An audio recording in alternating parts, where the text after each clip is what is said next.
পশু আমদানিতে বিধিনিষেধ থাকলেও আইনের তোয়াক্কা না করে সাদিক এগ্রোর কর্ণধর মোহাম্মদ ইমরান হোসেন বিভিন্ন সীমান্ত দিয়ে অবৈধভাবে গরু আনতেন। নির্বিঘ্নে এই কাজগুলো করতে একটি মাফিয়া সিন্ডিকেট গড়ে তুলেছেন তিনি। ওই সিন্ডিকেটের সদস্য হিসেবে রয়েছে প্রভাবশালী রাজনীতিবিদ, জনপ্রতিনিধি ও আইন শৃঙ্খলা রক্ষাকারী বাহিনীর সদস্যরা ছাড়াও বিতর্কিত পুলিশের সাবেক মহাপরিদর্শক বেনজির আহমেদ। বেনজিরের আবার বড় অঙ্কের বিনিয়োগ রয়েছে বলে জানা গেছে পুলিশের সাবেক আইজি বেনজির আহমেদের গোপালগঞ্জের গরুর খামারটি প্রস্তুত করে দেন ইমরান। অবৈধভাবে সীমান্ত দিয়ে আনা বেশ কিছু গরু বেনজিরের খামারে পাঠান তিনি। সাদিক এগ্রোতে বেনজিরের নিয়মিত আসা যাওয়া ছিল।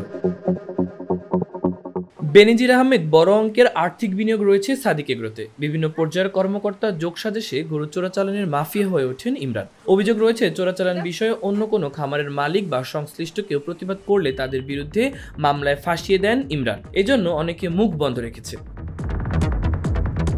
ভারত, থাইল্যান্ড, মিয়ানমার, যুক্তরাষ্ট্র সহ বেশ কিছু দেশ থেকে ইমরান বিভিন্ন জাতের গরু দেশে এনে চড়া দামে বিক্রি করেছিলেন। এসব গরু আনতে সরকারি কোনো কর্তৃপক্ষের অনুমোদন কখনো নেননি তিনি। আবার যেসব জাতের গরু দেশে আমদানি নিষিদ্ধ সেসব গরুও তিনি দেশে নিয়ে এসেছেন।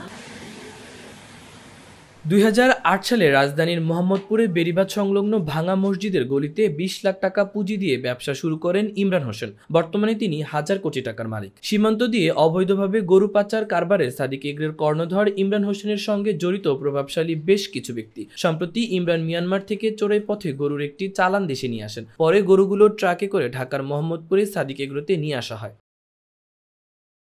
এদিকে রাজধানীর মোহাম্মদপুরে খাল এবং সড়কের জায়গা দখল করে অবৈধভাবে নির্মিত সাদিক এগ্রোর উচ্ছেদ অভিযান করছেন ডিএনসিসি। বৃহস্পতিবার সকাল 10:30টার দিকে এই উচ্ছেদ অভিযান শুরু হয়। অভিযানের খবর আগে পেয়েই সাদিক এগ্রোর বেশ কিছু গবাদি পশু সরিয়ে নেওয়া হয়। এছাড়া খাল ও সড়কের জায়গায় অবৈধভাবে দখল করে রাখা অস্থায়ী কিছু স্থাপনা সরিয়ে নেন তারা।